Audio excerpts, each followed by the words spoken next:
Assalamualaikum ayah bunda, semoga sehat selalu. Sidang keputusan untuk Nia dan Ilham selesai dan mereka dinyatakan sudah bukan menjadi suami istri lagi. Ilham berjalan mengikuti Nia. Lalu dia memegang tangan Nia untuk berhenti. "Aku mau hak asuh Risa," ucap Ilham tiba-tiba dan membuat Nia menatapnya dengan tajam. "Apa kamu tuli dengan keputusan hakim tadi?" tanya Nia menahan amarah. "Setidaknya berikan mobil itu untuk harta Gonogini jika Risa tidak boleh bersamaku," ucap Ilham penuh penekanan. Nia tersenyum remeh. "Kamu gila. Jika harta Gonogini itu kita beli berdua baru bisa kita bagi. Tapi mobil itu milikku. Aku yang beli dan atas namaku," jawab Nia kekeh. "Aku tidak peduli. Yang aku mau mobil itu harus menjadi milikku dan atas namaku," ucap Ilham. Nia menatap Ilham yang memang sudah kehilangan pikiran sehatnya. Nia mengangguk di depan Ilham membuat Ilham tersenyum. "Ambil saja jika kamu mau. Di showroom mobil bekas," jawab Nia menekan semua kata yang keluar. Ilham melototkan matanya kala mendengar ucapan Nia. "Mobilnya sudah kamu jual?" tanya Ilham dengan nada tidak percaya. Nia tersenyum remeh lagi. "Bukankah keluargamu sendiri yang bilang jika aku orang miskin? Makanya aku jual saja mobil itu untuk membayar pengacara," ucap Nia dengan santai. Ilham mengerutkan keningnya dengan penuh tanya. "Bukankah pengacaramu itu Nio adikmu sendiri?" tanya Ilham lagi. "Lalu?" tanya Nia lagi. "Ya kamu tidak akan membayarnya lah. Kamu kira aku bodoh? Aku tahu kamu alasan seperti itu untuk melabuhi aku," ucap Ilham membuat Nia geram. "Asal kamu tahu ya, dalam pekerjaan Nio itu pengacaraku bukan adikku. Jadi, Nio tetap akan aku bayar sebagai pengacara. Tidak gratis seperti yang kamu pikirkan," jawab Nia dengan geram karena pemikiran Ilham yang begitu cetek. Ilham dan Nia saling menatap tajam satu sama lain. "Aku masih ingat ucapan ibumu. Aku hanya wanita miskin yang hidup bergantung dan sangat beruntung mendapatkan kamu lelaki PNS, tapi sekarang aku ralat. Aku sekarang malah semakin bahagia dan beruntung kala aku berpisah denganmu. Jadi keputusan hakim sudah keluar kamu dan aku sudah tidak ada hubungan apapun. Kita hanya sekedar mantan," ucap Nia yang sudah tidak bisa menahan emosinya. "Aku persilahkan kamu untuk bertemu Risa itu pun jika Risa mau. Tapi, jika kamu atau keluargamu menyakiti Risa bahkan berani bertindak buruk kepada Risa, aku tidak akan berpikir dua kali untuk melaporkan kamu maupun keluargamu ke polisi. Ingat itu," ucap Nia terakhir sembari melenggang pergi meninggalkan Ilham yang menatapnya penuh dengan dendam. Ilham melihat kepergian Nia sembari mengepalkan tangannya. Dia lagi dan lagi kalah dengan Nia. Jujur sebenarnya ada rasa sedikit menyesal dalam hati Ilham untuk berpisah dengan Nia. Tetapi mau bagaimana lagi? Nia sudah kecewa dan tidak mampu bertahan di lingkungan keluarga Ilham. "Kok lama nak?" tanya Bu Dinar kepada Nia yang baru saja sampai di parkiran mobil. Selain Bu Dinar, di sana juga ada Pak Rama, Chandra, Nio, dan juga Risa. "Aku dicegat Ilham." "Menjengkelkan sekali," jawab Ni dengan malas. "Kenapa lagi? Bukankah semua sudah selesai?" tanya Nio kepada sang kakak. "Iya, dia meminta untuk hak asuh Risa jatuh ke tangannya," jawab Nia lagi. Semuanya terkejut mendengar penuturan Nia. Bukankah keputusan pengadilan sudah sah dan tidak dapat diganggu gugat tentunya? Sudahlah, aku malas membahas manusia tidak tahu diri seperti mereka. Kita segera pergi saja dari sini dan singgah ke kafe untuk makan siang bersama. Aku pergi bersama dengan mobil Chandra, ucap Nia yang diangguki oleh semuanya. Dan Risa diajak satu mobil dengan Chandra dan Nia. "Kamu gimana sih Ham? Masa mereka naik mobil mewah sedangkan kita hanya naik taksi online sih?" ucap Bu Maya kepada Ilham. Mereka melihat kepergian keluarga Nia yang menggunakan dua mobil sekaligus. Satu milik Pak Rama dan satunya lagi milik Chandra. "Mobil Nia sudah dijual Bu," jawab Ilham lemas yang membuat Bu Maya, Agung, Randa, Ana, dan Rani melototkan matanya terkejut. "Kok bisa? Kenapa dijual?" tanya Rani yang sama-sama syoknya. Ilham menggelengkan kepalanya. "Katanya sih untuk biaya membayar Nio," jawab Ilham yang membuat semuanya tidak percaya. "Dia pasti berbohong. Nio itu kan adiknya, pasti dia tidak membayar pengacara. Ucap Bu Maya dengan sengit.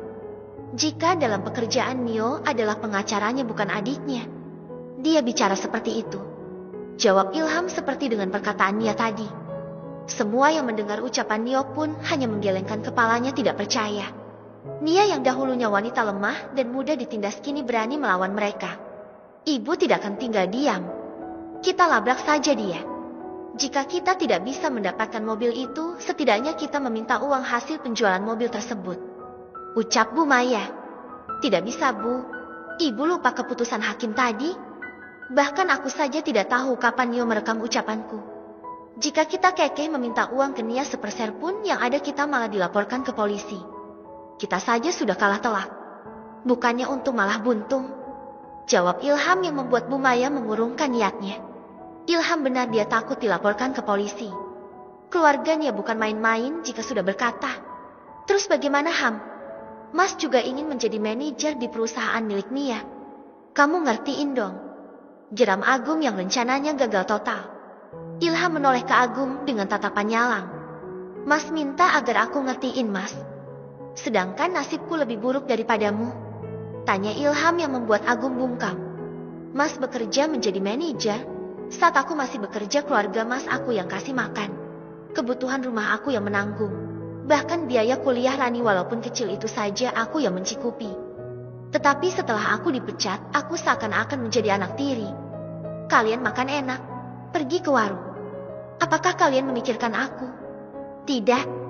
Bahkan aku hanya makan makanan sisa kalian.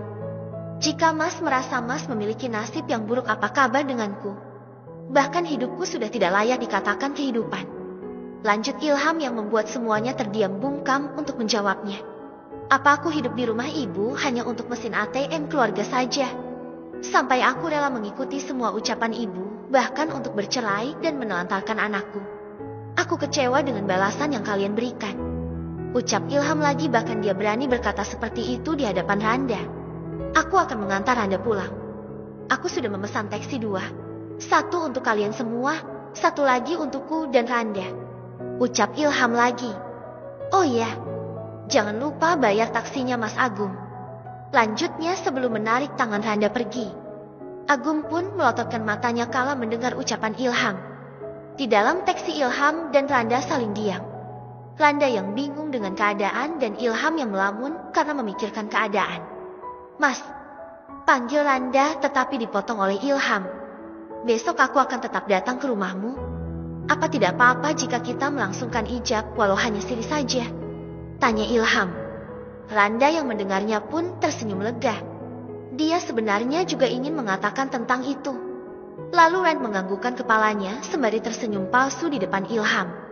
Ilham ikut mengangguk dan tersenyum tulus. Aku akan tetap membawa mahar sesuai permintaanmu. Aku mendapat pinjaman dari temanku. Kamu tenang saja. Ucap Ilham yang membuat Randa semakin lega mendengarnya. Di kamar milik Ilham. Ilham tengah bersiap-siap yang ditemani oleh ibunya. Berapa mahar yang diminta oleh Randa Ham? Tanya Bu Maya kepada Ilham. 50 gram emas, Bu.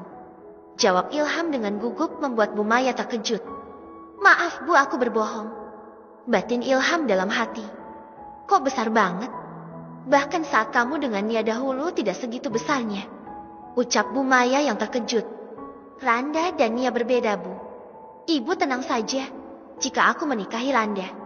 Bahkan ibu tahu sedari awal Randa itu orang kaya. Jadi ya wajarlah dia meminta mahar lebih. Toh malulah aku jika maharku hanya sedikit untuk Randa. Jawab Ilham menanggapi ucapan Bu Maya.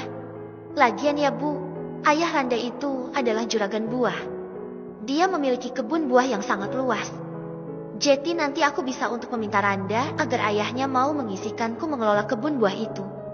Ucap Ilham yang membuat Bu Maya menatap terkejut. Bu Maya tersenyum dengan bangga karena ternyata setelah membuang Nia, dia juga akan mendapatkan menantu kaya raya. Iya, kamu harus meminta Randa untuk melakukan hal itu. Agar kamu saja yang menjadi juragan buah. Ucap Bu Maya yang gilang. Ilham mengangguk sembari membenarkan baju yang dia pakai saat ini. Untung saja Randa masih mau kunikahi walaupun hanya siri. Ucap Ilham sembari menyisir rambutnya. Merasa sudah rapi dan siap, akhirnya Ilham dan Bu Maya keluar dari kamar milik Ilham. "Sudah, Ham?" tanya Ana kala melihat ibu mertua dan adik iparnya keluar dengan dandanan yang rapi. Ilham menganggukkan kepalanya. "Ya sudah, ayo kita berangkat sekarang. Takut nanti keluarga Randa menunggu cukup lama," ucap Bu Maya mengajak anak-anak dan menantunya untuk segera pergi ke rumah Randa. Mereka menaiki mobil yang disewa oleh Ilham. Untung zaman sekarang ada penyewaan mobil. "Jadi kita tidak akan terlalu malu di depan keluarga Randa," ucap Bu Maya yang diangguki oleh semuanya. "Tidak usah banyak bicara. Cepat jalankan saja mobilnya, Agung," kata Bu Maya yang langsung diangguki oleh Agung. Mereka menikmati menaiki mobil yang terbilang lebih bagus daripada mobil yang dibeli Nia. "Nanti kalau Mas sudah menjadi juragan buah, Mas jangan lupa untuk membelikan aku mobil yang seperti ini," ucap Rani yang memulai percakapan. "Bahkan yang lebih dari ini aku mampu," jawab Ilham dengan sombong. Rani bahagia dengan respon dari Ilham. Dia tersenyum puas mendengar jawaban yang keluar dari mulut Ilham. Mas Ilham, Jeti makin cinta deh," ucap Rani yang membuat semuanya tertawa geli. Sepertinya Ilham baru melangsungkan pernikahannya dengan Randa, ucap Nio yang tiba-tiba saja. "Nia?" Bu Dinar dan Pak Rama menoleh kala mendengar ucapan Nio. "Kok kamu tahu?" tanya Bu Dinar kepada sang putra. "Temanku yang menjadi fotografernya dan dia mengupload foto Ilham dan Randa dengan memegang mahar," terang Nio kepada keluarga. Nia yang penasaran pun melihat hasil foto tersebut. 50 gram. "Dulu saja denganku hanya dikasih cincin doang," gumam Nia yang membuat Nio menahan tawanya. "Karena kamu kan orang miskin, Kak. Tidak pantas mendapatkan mahar segitu banyaknya," ucap Nio dengan candaan. Bukannya merasa tersinggung, Nia malah terkekeh mendengar ucapan Nio. "Kenapa nih?" "Ketawa-ketawa saja," ucap Pak Rama yang baru saja tiba dengan Bu Dinar sembari menggendong Risa. Nia dan Nio menoleh ke arah kedua orang tuanya. Kini mereka sekeluarga sedang duduk bersantai di gazebo taman belakang rumah mereka. Ini Ilham baru saja kemari resmi bercerai. Sekarang sudah nikah saja, ucap Nio dengan santai yang membuat Pak Rama dan Bu Dinar terkejut lalu mereka melihat foto di ponsel milik Nio. "Tidak betah sendiri atau takut tidak bisa makan enak?" ucap Pak Rama setelah melihat foto tersebut. "Ayah," kau tegur Bu Dinar kala mendengar ucapan sang suami. "Gimana sekarang perasaanmu? Sudah lega kan, Nak?" tanya Bu Dinar kepada Nia. "Lega sih, Bun. Tetapi sedari kemarin pulang dari pengadilan aku diteror oleh Ilham. Dia minta untuk hak asuh Risa," jawab Nia yang membuat keluarganya juga heran dan sebal. "Kenapa pula dia bisa berpikir untuk meminta hak Risa coba?" ucap Nio yang tak habis pikir. "Mungkin dia akan menggunakan Risa untuk memperalat kamu, Kak," opsi Nio yang membuat kedua orang tuanya dan Nia menoleh ke arah Nio. "Kenapa kamu bicara seperti itu?" tanya Pak Rama yang heran mendengar ucapan Nio. "Gini deh ya, sekarang ayah pikir, waktu Risa dan Kak Nia berada di rumah mereka memperlakukan Kak Nia dan Risa bagaimana? Itu kan sebelum tahu bahwa Kak Nia orang kaya. Sekarang mereka sudah tahu Kak Nia siapa, tapi malah sok-sokan menginginkan Risa menjadi keluarganya. Kan aneh, apalagi coba jika bukan untuk memperalat Kak Nia," terang Nio yang sebenarnya masuk akal. "Dan jika Risa jatuh ke tangan Ilham, otomatis dia akan selalu meminta uang kepada Nia dengan memakai alasan Risa," lanjut Bu Dinar yang langsung diangguki Nio. 100 untuk Bunda," puji Nio yang menanggapi ucapan Bu Dinar. Pak Rama dan Nia mengangguk paham. Bahkan mereka tidak berpikir sampai ke situ. Memang pada dasarnya Pak Rama dan Nia adalah tipe orang yang berpikiran positif, entah dia akan dimanfaatkan atau memang orang tersebut tulus. "Ting, Nia, besok aku dan Randa akan pergi ke kota untuk menemui Paman Randa. Aku bisa bertemu dengan Risa.